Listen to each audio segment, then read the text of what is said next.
لبیک اللہم لبیک لبیک۔ عازمین حج کے قافلے مینا پہنچ رہے ہیں۔ حاجیوں کو مکہ مکرمہ سے مینا منتقل کرنے کا سلسلہ ابھی بھی جاری ہے۔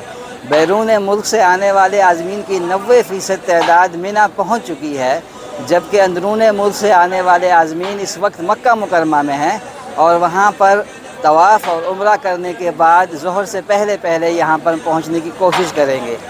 یہ سلسلہ آج پورا دن جاری رہے گا۔ مینا میں آج عازمین حج 5 وقت کی نمازیں پڑھیں گے، ظہر، عصر، مغرب، عشاء، اور کل کے دن کی فجر کی نماز ادا کر کے یہاں سے پھر عرفات کے لیے روانہ ہو جائیں گے۔ آپ دیکھ رہے ہیں مینا میں تمام انتظامات مکمل ہو چکے ہیں۔ حج خدمات فراہم کرنے والے تمام اداروں کا اسٹاف یہاں پر موجود ہے۔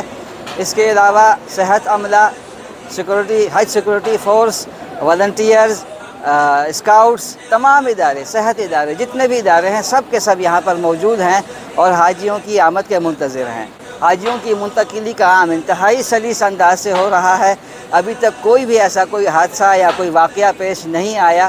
انتہائی بہترین انداز میں حجاج کو خدمات فراہم کی جا رہی ہیں۔